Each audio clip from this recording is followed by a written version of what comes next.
outside the college, because every day is an exam. So I keep telling my friends and my own students in my college that here's the difference. In college, you pay money, right? So people, institution, teachers are all supposed to be nice to you. So outside, imagine how will it be when somebody else is going to pay you. So that is the situation. So we'll quickly jump in. We'll do this as of today's agenda, 2:30 now. So until 3:15, we'll have a discussion about this. I will take a small 5-minute break, and then I'll give an overview of what we do as Raksha Safe Drive. Our company, how are we using IoT to solve one of the biggest problems in India and maybe outside the world. That will be another 20 minutes. So I think 2:30, 3:15, around 3:45, we should wind up. Good. So who all have phone, please put it on silent mode. Okay, right. So 3 questions. Out of all the subjects you studied, how many do you think you'll be using when you're working? Who thinks 10? 10? More than 10? Not even 10. 5? How many subjects do you think you'll be working on? Okay, anyway, keep that answer to yourself.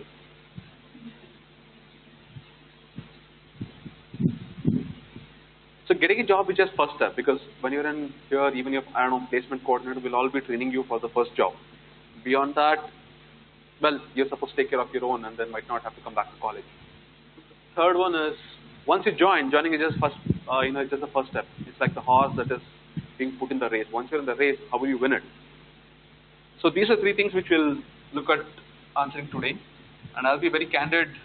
You can ask me any straight questions, I will give you the straight answers. So this is a video which was done, let's say 4 or 5 years back, but it's a lot dated, but it still makes sense.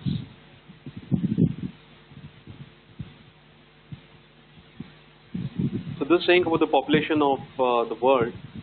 Now, if you think you're 1 in a million, there are at least thousands of you, in India and China.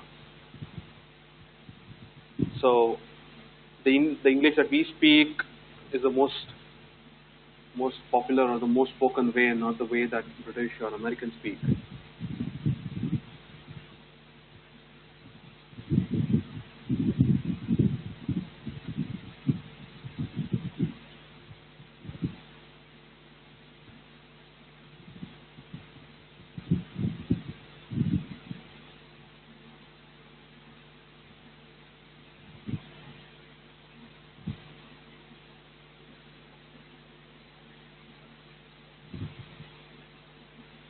Remember these numbers, we'll get back to it sometime.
No, that's okay.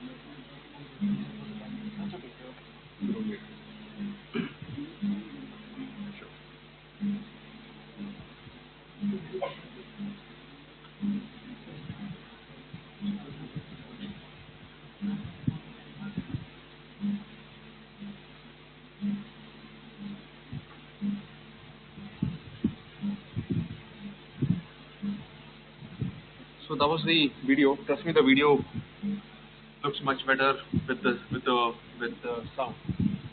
So all of those predictions have been surpassed by a great number because that video was made a long time back. So this is a big question, right, that we have to ask ourselves as students. So if all the technical information that you read in the last 3 years are already outdated, uh, and if a computer can do more computing power than each of us, so why do we need the graduates?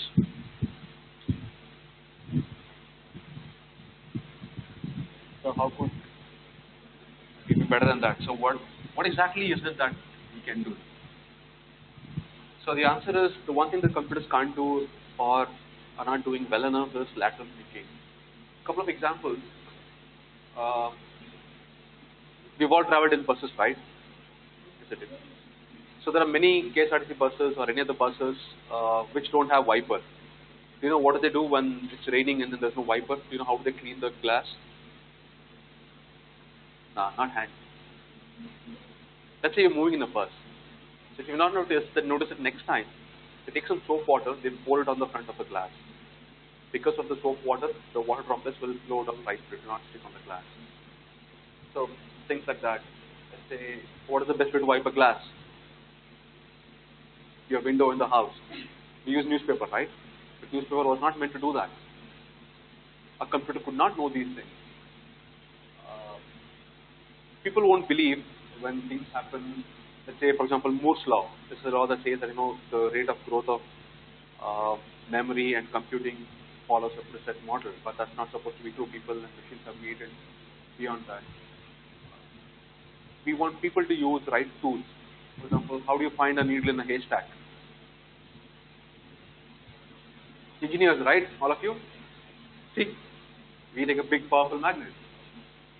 So people think that Google's product is the phone, but they make more money with your platform than the phone. So these are things that matter the most. So one of the key things is here. Let's say if I give you a challenge, saying that imagine this is a typical problem that you'll get in an exam or in your job. Saying what we are trying to design a traffic light, write a firmware that will tell the traffic light once in how many seconds should the traffic lights change. So typically, how much time would you need? 1 week, 3 days.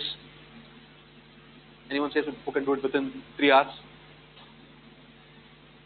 Okay, 6 hours. Somebody can do it. Come on, it's just an algorithm. I don't want to write the firmware. When to turn green, when to give left, when to do.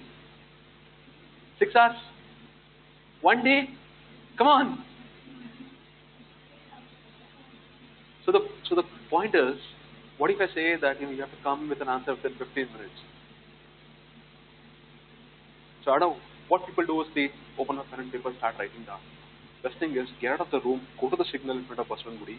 You will know how it works, right? I don't. So the problem is nobody in the world is going to ask to say prove this mathematical equation that has been proved somewhere in the 19th century.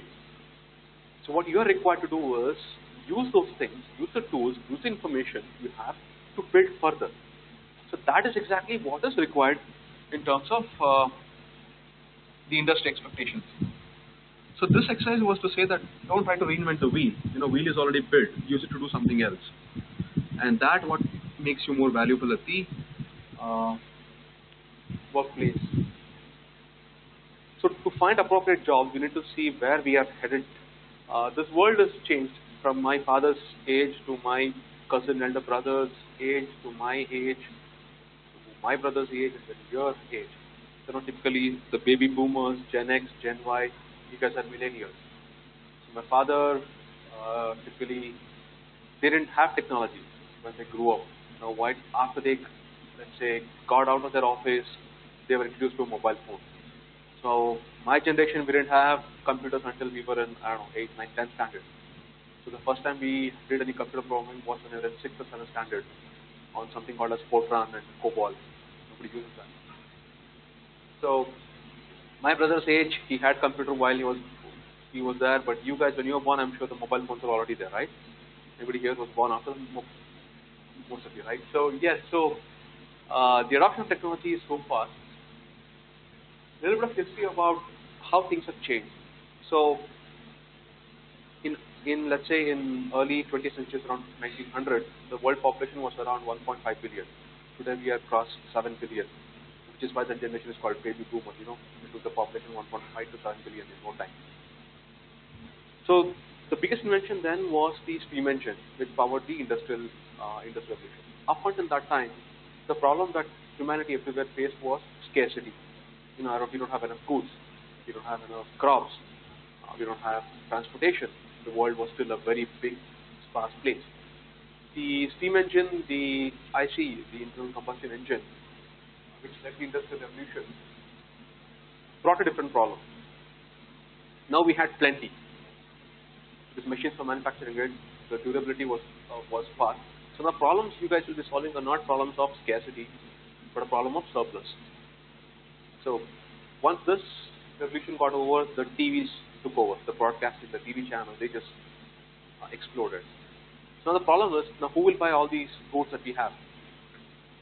Hence TV turned from what was supposed to be a communication model to a typical agenda, brainwashing, marketing, sales tool. We're in an information age, clearly. The amount of information we're creating is crazy. Every hour on YouTube, around 12 hours of video get uploaded or get being watched. So there's enough data created in 2017 than I'm told in the last thousands of years in 1 year. So along with the data, when you say data, engineers typically see it as in a table, in a row of column, things you can say, go to this query, find X, where Y is equal to so and so from this table, fetch and report. But bulk of world's data is sitting as unstructured data in the form of your tweets, your Facebook comments, articles, books that have been scanned and uploaded, transactional data. Let's say Flipkart has transactional data. That could be structured data. So how do you use data in the unstructured format to make real-time decisions or make money out of it? So those are challenges that you and me facing. Next key understanding is corporations and geographical borders. Again, going back 100 years, there used to be countries. India used to trade only within India. China would do only with China, US. Now we have a global economy where the biggest powers or the most resources are owned by companies. So Google transcends so many countries, and IBM has presence in so many countries. So you should think not as a country, but start thinking as corporations, as industries. That's the mindset that is required. IoT, we all know about IoT, right? Basically anything that is connected to the internet is called, any machine that's connected to the internet is called Internet of Things. So IoTs are more prevalent than you think they are. Common example, your mobile phones are the straightforward examples. They're always up to the internet. And even if unless your data is switched off, it's always talking to the Google servers. It's always sending data where you are, what speed you are moving, what are the values of your accelerator, gyroscope, your magnetic 3D axis. So that is one. Even your home, anything that's connected to your Wi-Fi. Let's say, for example, TVs are connected to the Wi-Fi now, right? But let's say in the Western world, they have anything from fish tanks to the door security, to the theft analysis system, to the sprinkler system, to the heater, to a couple of Apple networks, devices, TVs, cars, everything is plugged into the home Wi-Fi. So that is the Internet of Things, which means that they're also generating tons of data. They're generating more data than we humans can, and we can't make sense of it. So there are machines to make sense of what machine is talking and saying. So those are the problems that you will be solving. Blockchains. Who knows something about blockchains? So this is one of the biggest technology that is coming up. Let's say, have you heard about Bitcoins? Okay, so Bitcoins is one implication or one application of the blockchain technology. Blockchain, right now, let's say if you have to make a transaction, if you have to, let's say, pay 100 rupees to a Ola guy, driver. So you will have to authorize it. A bank will say that, yes, this person, X person, let's say Ramesh has 100 rupees. Now this 100 rupees will have to be sent to his ICICI bank. So there is a one row update in your, let's say, Standard Chartered Bank. 100 rupees deducted from Ramesh's account. 100 rupees paid to Uber. Next row record, 100 rupees collected, accepted from Uber. 100 rupees paid to the driver. So this whole transaction needs an intermediary, needs a payment gateway, and the resources are centrally maintained. Let's say, what if somebody wipes out the database that the bank has? So this creates a problem. So blockchain is like an open ledger, where let's say 5 of the other people will have the same data. So that way, centralized repository, centralized transaction details, centralized control is not required. So it's distributed. So Bitcoin is one form of currency within the blockchain.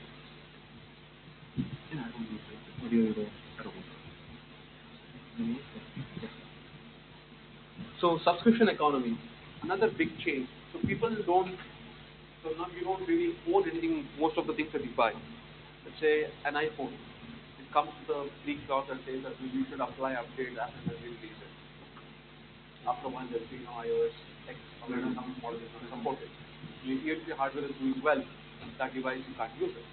Because in Android, maybe you can jailbreak it, or you can you can override the OS, you can upload a CMC or a mod or any other software. Your cars are also having a typical Indian car today. A mid-sized car has around 1 million lines of software. So you take the car to your mechanic, a roadside mechanic, or your regular somebody close by your home. He cannot open it. He cannot take a fit. Somebody have Pulsar 220, fine. Rejection, Phaser, KTM. Okay. So these are the bikes that your regular mechanic can't open because the electronics inside is beyond him. So which means that the bike is yours, you're paying for it, but you're not own it because you can't modify it. You'll have to go back to the same person. So that is the subscription economy. So even the homes are looked like that. So about Internet of Things, crazy amount of data again, 39 times more than the data that we humans will be consuming will be done by machines. So the problem is we cannot cope up with this velocity, variety, or volume. Let's say we have 100 sensors. This camper, if you have to automate the lighting, to say that let's say 6 p.m. every evening the light should switch on, and let's say at 5 a.m. in the morning it should switch on. Then you should have a sensor at all the light. Then it should be rigged up to a timing circuit which knows the time. And what if it's raining? Should it be switched on or off? So it is sending you data once every how many ever seconds you do it. So you have to implement things like machine learning to understand the data that is being sent by machines. So when it comes to supercomputing, it's not only increasing the RAM and your storage size. So the questions, I'll give you a real example. While I was consulting with IBM a few years back, I had the opportunity of learning more about Watson. Watson is a supercomputer, right? You know that image where the machine beat the people in a quiz show? If you don't, go take a look at it. Typically in a quiz show, you ask a question, right, saying that who is the father of so-and-so, or what would your reply be if your statement is like this. So computer will not only have to look up a row and column, it will have to do something called as a NLP, which is your natural linguistic thing. Your OK Google, your Siri, right? If you're speaking into your phone, it has to understand your accent, which means not only our accent, which is the South Indian accent, it will know the North Indian accent, it will know the Bengali, hundreds of accents within India itself. So a machine is capable now, which can automate all these things. Sentiment analysis. So this happened. Marvel was releasing one of their, I think, Avengers series movies, and they wanted to see what is the feedback for the first trailer. So they first shoot the movie, they release a trailer, they see how the feedback is. So they have a metric that says that if the feedback is good, then I can sell so many tickets. What if the feedback is bad? Who will tell them the feedback is bad? So supercomputer will pass through all these things, and it should be intelligent enough to distinguish between a review that says that, oh, I liked it, compared to, I wish I liked it. If you're searching just the keyword, the word liked it is still there. The computer should know the difference. That's called the semantics. So that is the next level of supercomputing. So it's not just only about RAM and ROM. The algorithms that will understand the text, the context of it, and the business intelligence. If you guys join, let's say, a Flipkart, Amazon, so they do tons of transactions by the hour. Every day they'll have to see how many million people are on their website at any given time, which web page have they gone, which product have they looked at, have they put something in the cart, did they back out or did they do the payment. Based on the feedback, they will get the details. Again, a real life story. I think this was with Flipkart. So I think in Uttaranchal, they are getting a very frequent query called action shoes. Action shoes. People in that region were searching for it. And they would show the brands of shoes from the company called Action. But nobody would buy it. So they didn't understand, was people are searching for action. We are showing them action, but nobody's clicking on it. What does it mean? So one of their guys actually went to the region. He went to a store and said, buy action shoes too. So apparently, in that region, action shoes means something like a floater. So it's like a subtext. People don't know the jargon, right? So how can a machine learn those things? So that, plus let's say, if they don't a big billion day or Great Indian Shopping Festival, whatever they organize, they have to identify what kind of products are interesting for who people. Or on Amazon, when you search for something, they automatically show you, right? People who bought it also bought. So those are the background transactions algorithms that have to run. So you will be required to do that. Most likely, you guys might not have to solve human problems. You will be having to solve machine problems. So that is the future headed us. Security privacy will be a big issue.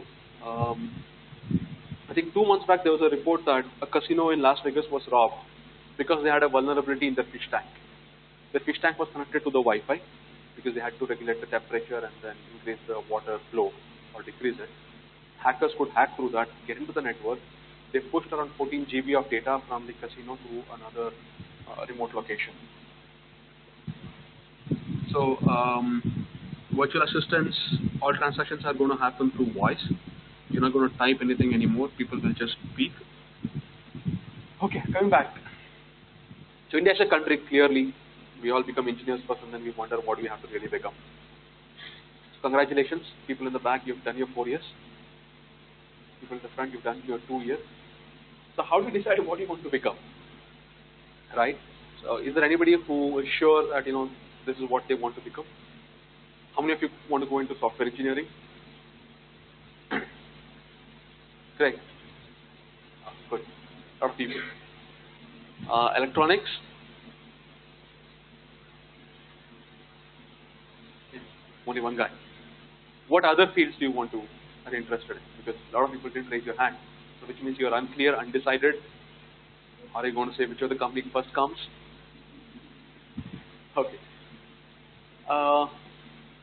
So, couple of things you should decide before getting in.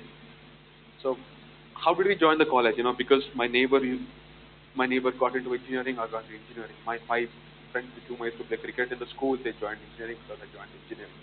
Also, my medical rank was terrible. But should these things decide how we take up a job? The job is entirely different because you're making a step which can go into multiple different directions. So it's like playing football. 1 degree variation in when you hit it will decide where it will end, right? Ball. So this is the decision because education is all gearing up. This is the actual reality. I'll get into that. So easy job. Okay, we'll come into that. So what are the different companies that you should look at? Startups. So that category is based on the number of people, employees it has. MNCs are large corporations and anything that has more than, I think, 1,000 employees. SME, that is small, medium enterprises, 100 to 1,000. And startups typically have less than 100 people. So look at this. This is how the entire industry of any country will be put on. In the bottom, there will be little companies who make small products. They form the basic services. On top of that will be the value-added services, and on top will be aggregators. Let's say agriculture. A farmer is making paddy or wheat. Value-added service. Somebody will press it, ground it, will give you wheat flour, right? Go take it to bring to make chapati. Aggregator, big basket, could be, or the Reliance shop, or your hypercity market, whoever it is. Cab industry. The driver will have his car. He is the one driving. Valet services, there will be some agencies, the travel agencies, who will put, let's say, I'll attach my 15, 20 vehicles. Ola and Uber sit on the top. So if you see the bracket for every, there will be thousands of products here. There will be a handful of value-added service providers, and on top will be aggregators. So that will be the pyramid. Again, online retail, somebody make a plastic bottle, you'll put it to some packaging, some company will buy it, they put their brand, they list it on Flipkart or Amazon. Pharma, same thing, somebody will make a product, decide.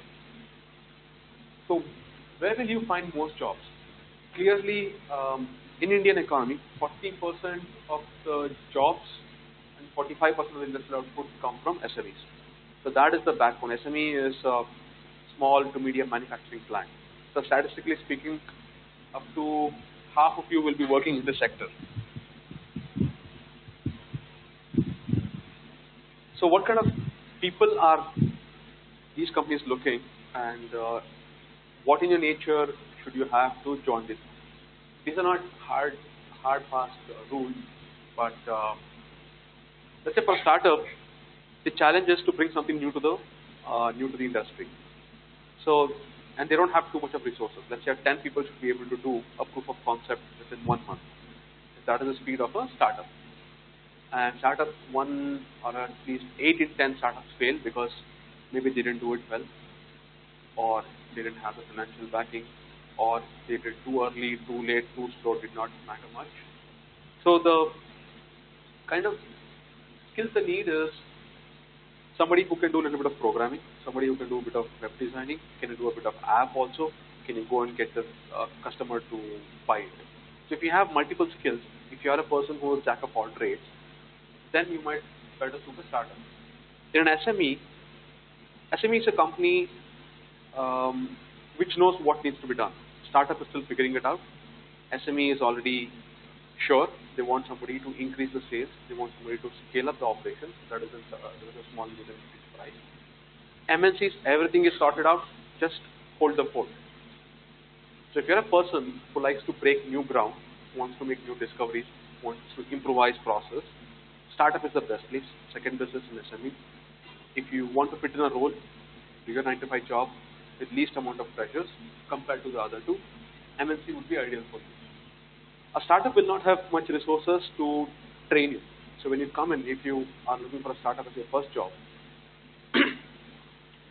you will not be given chances to train. I don't know, there'll not be a mentor assigned to you who says that, come, I'll teach you how to do programming, or come, I'll teach you how to build an app, or what to do a screen resolution.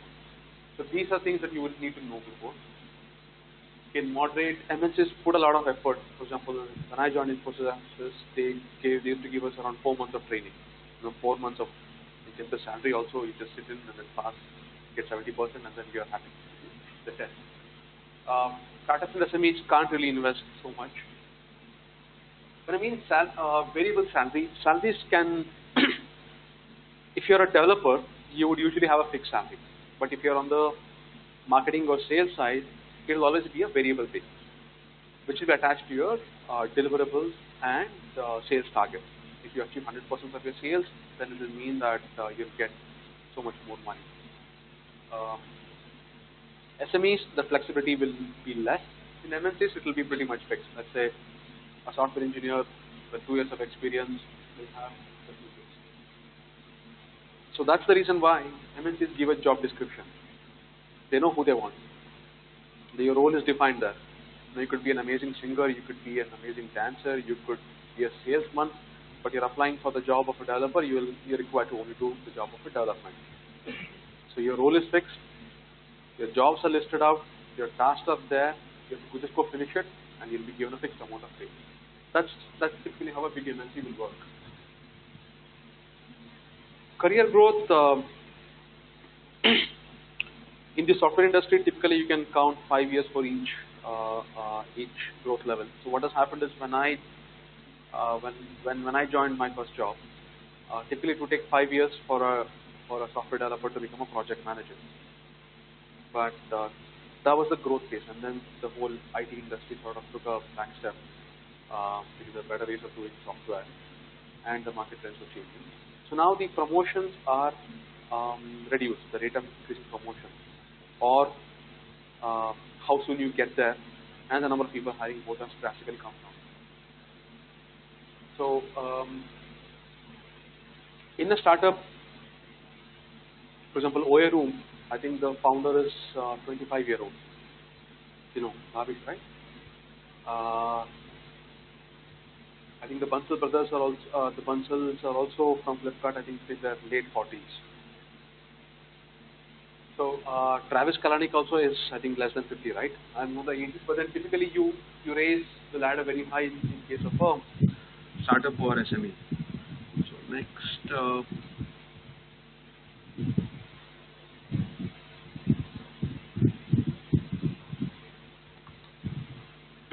So there are two ways of doing it. Either take the time-proven way, get into a company as a fresher, manage a team, build a manager, understand the business, you become the product head, you become one vertical head, grow on, wait till the other CEO retires or dies, and then you become the CEO.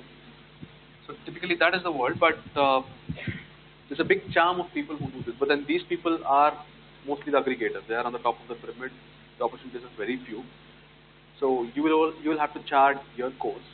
So what is it that you want to do, and take an appropriate decision. Okay, so we're all engineers. Okay, so on the job market, do we have an advantage over other people? How many people believe yes? How many people believe no? Yes? Okay, 5 people believe yes. So you're all at a major disadvantage, is it? So honestly, this is not Gyan. This is honest truth. So I've been in many job roles. You know, I've been the placement coordinator for an institute in Mysore University. I've been doing the public relations, for which if you need an engineering job, I'm doing the marketing communications. I'm a freelance content writer. I know Adobe Illustrator. I can do design. So all of which I did have skills. I wasn't taught any of these. There are other experts from the other field. But there's one advantage that you guys as engineers will always have, thanks to VTU. Is BMS a deemed university? No. So thanks to VTU, there's one advantage which I had, like others, non-engineers didn't have. We had tons of subjects, right? So we had to study, and typically you know how we engineers are. We study only 30 days, 15 days before exam, 15 days during the exam. And that's all we study pretty much, right? So there's our nature is well adapted to read something, to quickly understand it, and sort of put it to use within a short period of time. So that is an advantage that most of us have, and then I would really want you guys to capitalize on that. If you go to another person saying that, you know what, there is a requirement here, go learn a new language. You know, you're a PHP developer, but here we need something else. Can you go learn Java or Ajax or whatever it is? He might take a lot longer than you guys do. Because you guys are used to opening a fresh book 15 days before, reading it all up, sort of becoming an expert, and then finishing. So that is a very valuable skill. Don't lose it after the engineering. No laughing. This could be the best, most important thing you learn today. So that is one. Second, engineers, contrary to belief, tend to be good articulators. You know, we have to fill the entire blue book. How many of you have said that, you know, I need more papers at the end of an examination? Okay, so if you have those skills of writing, you know, stories in the exam, don't lose that. That is a very valuable skill because in the companies, the biggest problem that people face is that people don't know how to communicate. So you should be articulative, but you should know what to write, and you should be able to see the big picture. Those are the things. So there are plenty of departments in the company, right? Admin, HR, finance, transportation, development, testing, different business units, finance team, you name it. So if you're looking at a company, don't just apply, know which role do you want to apply for. Let's say if a company is coming tomorrow. Any companies which are coming for the campus? You? Which one? Let's take an example. Accenture. Okay. So go to Accenture website. Accenture will, I know for a fact Accenture does IT. They do IT re-engineering. They do business consulting. And then they do management consulting. I know they do all of that. So figure out which team is coming to hire you here. So in the build, let's say engineers are preferred in building either hardware or software because you have the know-how. Electrical engineers, electronic engineers, computer engineers. Okay, most of you are computer, right? So let's say if you're computer engineers, the advantage you have over other people from non-computer background is that you know what is cycle stealing, or you know things like how does let's say what is risk and what is CISC, what are the differences? You know what's the 34-bit, 32-bit, and 64-bit. So these background information will help you with your design, which is why let's say even if you look at a legacy company like a KPTCL, Bescom, lineman might have more experience in fixing the wires, but an engineer will have the knowledge about why to use a particular transformer, why not to use that. And that is what is valued. So in manufacturing, you guys can do setup, new machinery, which could mean in software, newer programs, newer ways of doing it, because typically bulk of software was done a long time back, and now the technology is improving every few years. So most of the projects that you are in Infosys or Wipro have been traditionally doing are re-engineering projects. So there was something that's already working. How can you make it more nimble, more responsive with BI? Those are the projects that you may have to relook at. Sell. My own personal experience. I am typically what we call as a serial job hopper. So in 10 years, I changed 11 jobs, two of which were my own company. So that's a record I still haven't met anyone who has beat until date. So with that experience, I can have a certain perspective, if not anything else. So what makes a best good salesman? Engineers, because amount of jobs available on the development side is very, very less. Because automation is happening, very fewer jobs. What will make you guys good salespeople is that you have the technical knowledge of how things will work.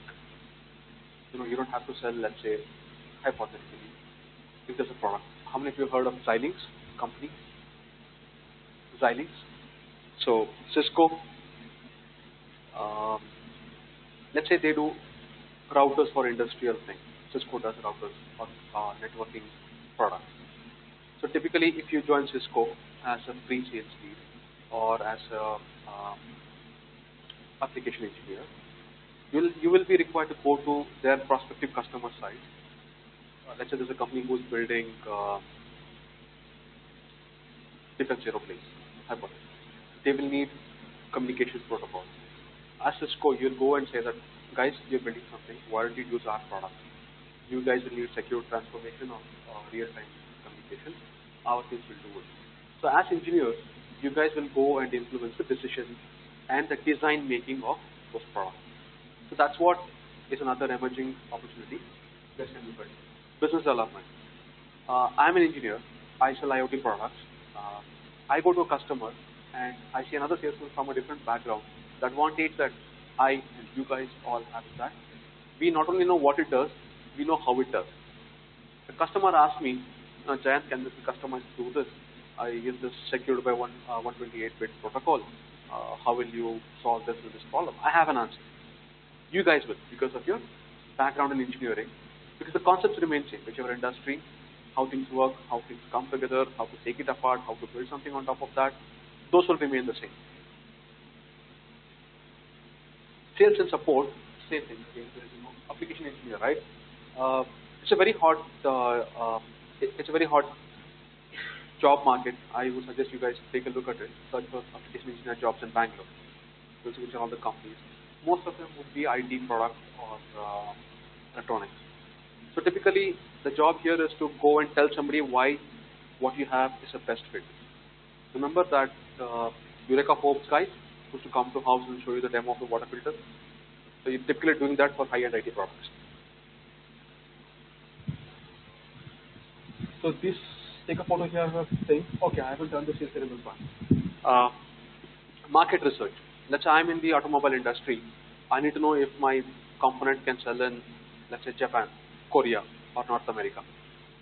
So there are engineers who are being recruited, usually experienced, and who say that go take a look at the market, see the product market fit. You have to go and look at the certifications of that particular region. You'll have to do a study of will the product in your hand certify all those things. That's market research.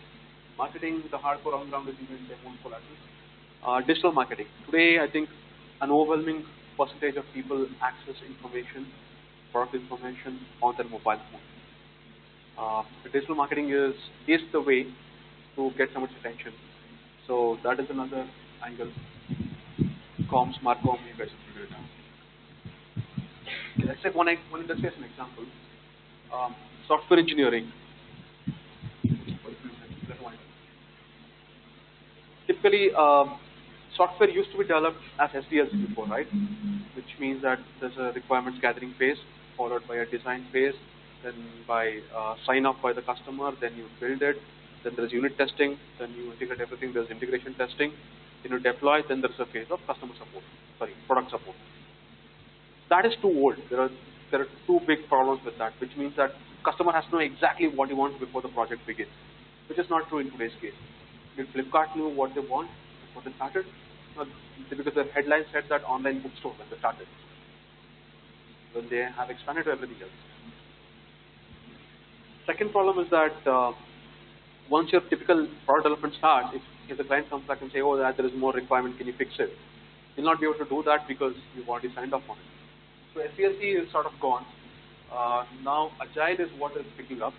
If you guys haven't, those of your computer background here, take a look at Agile.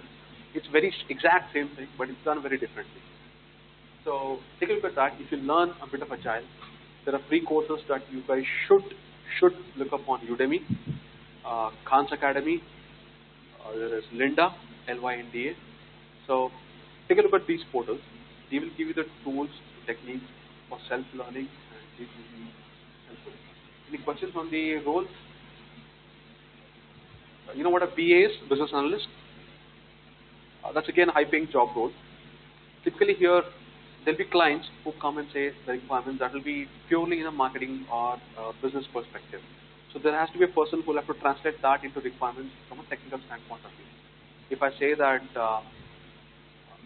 hypothetically, I need a portal where I should be able to track all the vehicles because I am a GPS manufacturer. You should take that as a requirement. The business analyst will look what the industry is doing. He should say there should be 5 different modules. One is reporting, one is mapping, third is setup, fourth is display, and what all we'll have to do. Then the technical architect will sit and design the database, him the DBA. These are the 2 most important roles in any software company. The performance, everything will depend on how well your databases are designed and executed. So they will sit and say how many tables to be done, where all will we store the data, where will it read from, where will it write to, and what will be displayed. On top of that will sit your application programming, and then will be your front-end designing. SAS, IASS, PAS, you understand the technology, right?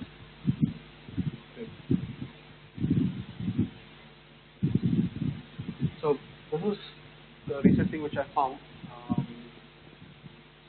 There are 2 ways doing it. Either you can see that 60% of people want to increase headcount, or you can say 40% doesn't even want to increase the headcount. I'll limit you. Another truth, why do people leave jobs? Honestly, in my personal opinion, large part of people leave because they didn't like their manager. He or she was very annoying. That is the single largest reason why anybody leaves a job. After that will be competence or didn't like the salary. Great. Last 2 or 3 slides. Problem that companies are saying is that when I hire fresh graduates, they don't have experience and they don't have the skills. So as students, we will think, boss, until I get a job, how will I get any of those things? So we have to bridge the gap, and it has to be done from both sides. Companies are doing typically like they'll come open up a COE, they will give you training on their own tools so that when you go out to the market, you'll be using their tools forever. So, or they can give you contests, they identify who's the better person, and then they will try to hire them. So how can we be more attractive? Because the thousands of people who are graduating from, let's say, Bangalore itself, and we're all like vying for the 10% of MNCs which are out there. So the biggest key that I learned from my experience of attending so many interviews is that, let me go to the next slide.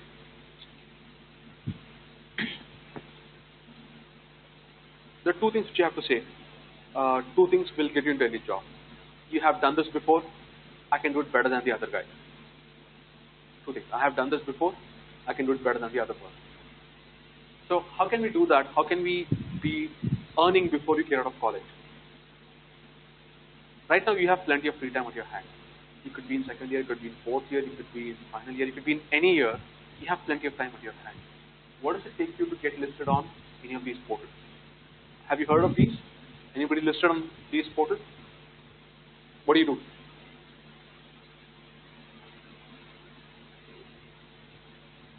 Which, I mean, so you provide, yes. Okay, now what do you do on these portals? SolidWorks. So you're a mechanical engineer? Perfect. So people will give you their, what files is it called? Yes, so you will convert it into 3D modeling of it. So he has already a gig. So what's your gig priced at? Okay. So you could have, okay, well, very well done. I mean, you're doing something but 99.99% of people don't do. So congratulations on that. Please, let's. So typically how this site works is that Fiverr is a specialized place where they offer a lot of things. For example, not you can read it: graphics, digital marketing, writing, translation, video animation, music and audio, programming and tech, business, fun and lifestyle. You could be good at anything. Let's say you're good at building websites, the most common thing that happens on these sites. How soon can you do it? So you can list yourself as a seller, as an expert who says that I can build websites of 5 pages, design and layout I will give, and I do a content, and this is my price. There are plenty of people who are looking out for this, and if you ask him, he'll tell you that if you're a popular guy, you can get more than 2 or 3 jobs every day. So this does a couple of things. It will right away prove that you are competent, that what you're doing is worth paying money, and somebody has already paid it. And that is a huge thing on the resume. Huge thing. Because 99% of people don't have that. Right? And getting that is that easy. Go home, take a look at these 2 things. There are plenty of, because if you look at this bottom side, .NET, PHP, HTML, I'm sure most of you have these skills. So list yourself as somebody who can do proofreading, somebody who can let's say I'll add comments into your code. That's a gig. Or I can do testing. Or I can design your company logo. Whatever it be. Doesn't have to be what you're learning. But the ability to say that I know how to reach out to customers. I know how to take their requirements. I can deliver it on time. And I can collect the money. This means you're selected. Okay, so said 2 things. Accenture is coming, right? So do this homework. How does your resume stand out? If you say that I'll make it super duper design, you told your friend to say, oh nice. Next thing you know, by the end of the day, entire college will have the same format. So that won't stand up. So you'll have to say 3 things that the company sees here. One, you need to tell them that I know exactly how Accenture works. I'm sure one of your seniors will be working in Accenture. I'm sure somebody last year got placed in the same company, in the same role. Call him up, ask him how is it, how much has changed, is there a hike, what do you exactly intend to do, what tools are you using, where are you based on? So when those guys come here, you look at your resume. Your resume should say that it's an Accenture management consulting is involved into looking into so many companies and identify products and solutions that can be good fit there. your competence. I've already identified 6 of those companies. I would love to go and present it. I have been a personal user of these technologies and I can present our case better to most of them. That will give you the insight. The last one is for experienced people.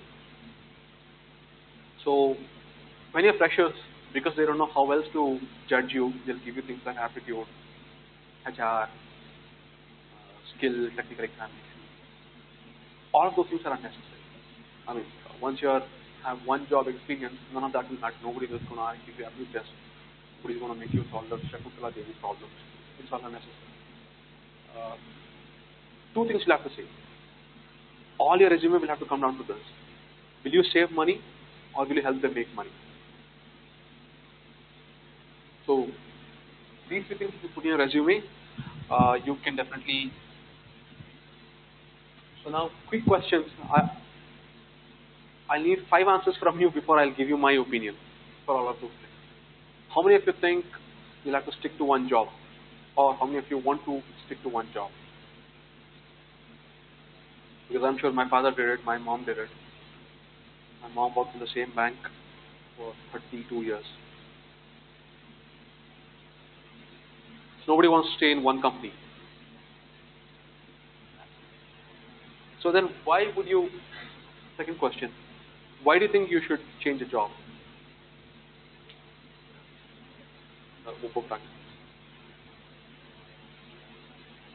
Nobody? Why? Come on, you can tell me, nobody's recording. They'll let you sit in all the placements. Why would you want to change a job? What are the reasons do you think that?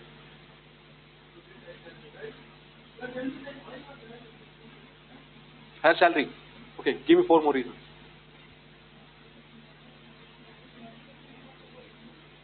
More exposure, 2. Would you have to define better job? What do you mean better job? Bigger campus? Pick up, drop, home, cab service? More experience, exposure, same thing. Okay. First one, my personal opinion is that my friends, I know people who joined with me on the same company and they're still in the same company. I know people who change once every 3 or 4 years. And the other extreme is me who changed too many jobs. The advantage that you'll have by switching company is that you'll get enormous amount of exposure. You will know so many different things. I've changed careers, but let's say you don't have to do that. You stick in the same profession. But if you change jobs, let's say you go from an Accenture to Deloitte, back to EY. So what you know is, even if you're doing the same thing, you know 3 or 4 different ways of doing it. That is very valuable. You know, once you're done with Accenture and EY, you can go to a next company and say that, McKinsey, and say that, guys, I know how those 2 guys are doing. I can come and do better for you. That is the advantage of switching jobs. Not switching the jobs, you become, if you're a good performer, you become important because you become the knowledge repository of the company. You know, you have deeper experience. You know how the top thing works. You know why the bolt in the corner is rattling. So that exposure will make you a lot more valuable if you're in the same company. But in the same company, you get complacent. Your company will start treating you, start taking you for granted. Typical of things are happening. Second question: when should you quit a company? I'll give you quick guidance. If you're doing the same damn job for over and over again for more than a year, it's time to quit. If you're in a maintenance project, making the same application, same sort of bugs for almost a year, time to quit. So, because you're not getting anything by learning, and there's always money if you can find the right job. Third, what is more valuable to the industry? If you're a jack of multiple trades or you're a deep expert. If you know Ariba inside out, or do you want to know a little bit of Java, LAMP, Oracle?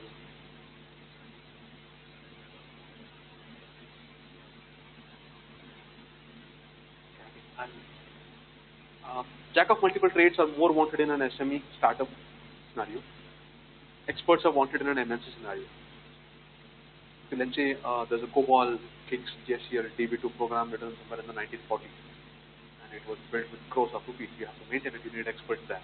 So you have job security there. But if you're jack of all trades, you can cook up something which is weak, you're more likely to learn. Fourth question, important thing, because you've seen a lot of gyan about this, right? Should I pursue my passion or should I follow the money?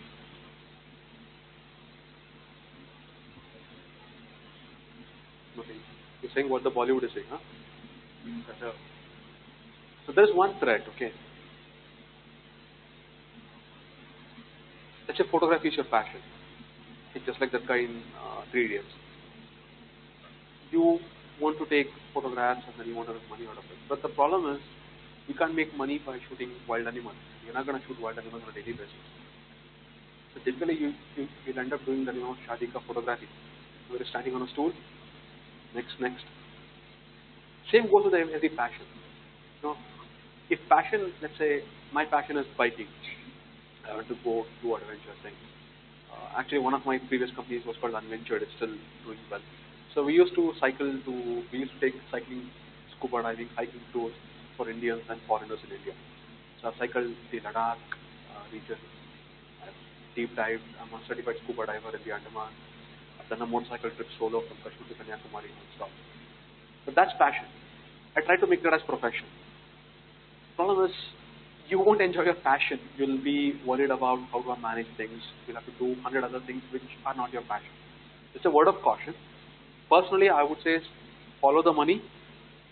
Keep enough time to pursue your passion. Because the moment you make passion your profession, it isn't passion anymore. One job or multiple jobs at a time. This is a big thing. So the entire industry is moving away from full-time jobs. Because full-time jobs means they'll have to give you dental, you'll have to give you medical, you have to be covered under protection, the company problem, they'll have to give you 3 months notice period, they'll have to contribute to your PF. So the whole model is going towards consultants or part-time. In my company, we are only 9-10 people with Russia Safe Right, full-time people. So what we do is we come up with a plan. I'll have to sit down and see how many apps, let's say we have to, let's say if we are doing a solution for bus tracking, school bus tracking, hypothetically. We decide what we want to capture. I elaborate the process. There's one more guy, technical, who will say how the database will work. Then we hand out the database architecture to somebody and say, you build it. I hand out the requirements to a designer and say, build me an app. So there's a graphic designer who's a consultant. There's an application programmer who's a consultant. They'll be given 1 month of whatever. If you finish it 20 days, good for you. You take rest, keep rest of the money. So industry is moving to that. I urge you to explore possibilities where you can do more than one job at a time. So like he is doing, set your own gig up. Have more than one skill, because you can never rely on any one expertise or profession in this day and age. I think I've covered everything. Okay, last slide. That's my name. If you want to reach out to me, that's my website. I'm on Twitter and LinkedIn. 3 thoughts. From this point, you're all going to be individuals. You're all going to be people. You're all going to be moving out of your college. Number of friends will all reduce. Load and burden will keep on increasing. I'll give you 3 tips as somebody who has graduated 10, 12 years ahead of you. First one is read. I cannot emphasize. Read doesn't mean technical. Please read. Read. Because one lifetime is too small to learn everything by your own mistakes, by your own experiences. Books transform you to a different world. I'll give you a couple of tips. Start with a book called You Can Win. It's a very basic. It's like a fairy tale. Have you? Who has read that? Shiv Khera? Okay, only 1, 2, no, 3. Read. Go on to Anthony Robbins. There's a book called Unlimited Power. That book personally changed my life. There are things and techniques about how you can improve yourself as a person. It's about personality development. That particular book, Unlimited Power, will teach you things like how to go to sleep on a day when you're not getting sleep. Within 1 minute, how to put yourself to sleep. People had the problems of, there's some song playing in your head, it's not going right. How to switch it off. So they are very, very, very interesting books. But beyond that, you need to cultivate a finer aspect of how to say things, how to present yourself. and the view of the world, understand different things, perspective, literature. So do read. Um, when I was in college, um, we would finish up at least one book every month. So now I don't have, I at least do one book every 2 months. Uh, Build that habit today, and then in some time you will become a different person. You'll be a lot more enlightened. On those parties, you have more stories to tell, and your friends will always look up to you for that gyan, for that understanding, and you will become a more important person by yourself. Number two, TV and Facebook are the biggest nonsense in the world. As if we have enough gossip and chatter in the world, uh, quit Facebook. I left. I mean, I'm on Facebook, but I have zero friends. Um, I'm on Facebook only because I have to manage my company page. Um, TV, I quit TV 7, 8. When was it that they made the set-top box mandatory? A couple of years, right? 5, 6 years. So that's when I gave my TV to my cook, and since then I don't have a TV.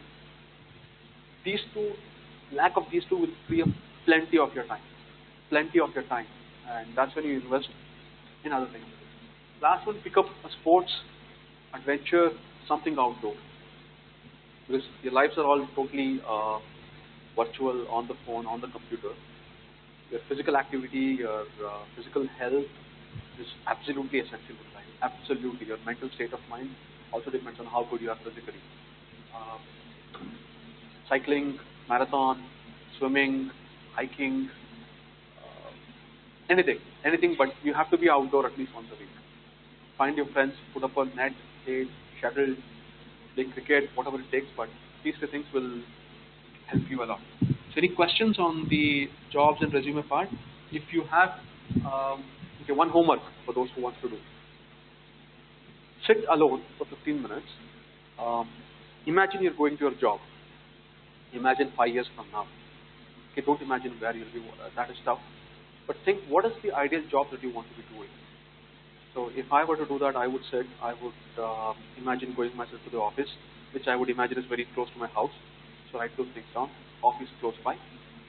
What is it you'll have to do? Will you be logging in the computer? Will you be giving directions to people? Or would you be building something? Or will you review something? Or are you the person who wants to go out and meet new customers? So that will give you an understanding of where your passion lies. Are you a natural customer person? Or a natural person who wants to sit alone in the corner and then build everything by himself? Are you a team player? These are the ideas that you have to get. So send me 5 bullet points to my mail ID or my however you want to reach out to me. That along with whatever the grid I had given, where do you see yourself fitting in terms of what role? I gave you so many roles, right, that an engineer can possibly play in any company.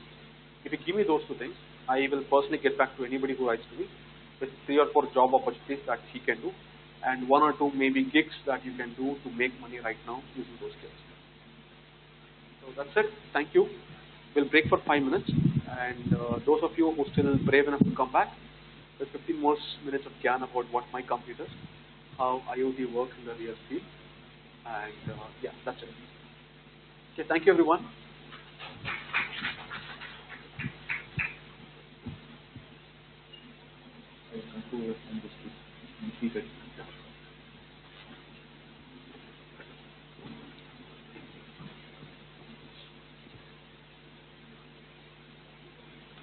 Feeling gratitude and not expressing it is like wrapping a present and not giving it. Sir, I would like to extend my heartfelt gratitude to you. Thank you for rendering your valuable time and knowledge. Sir, I would now request Vijay Kumar sir to hand over a momentum as a token of gratitude from us.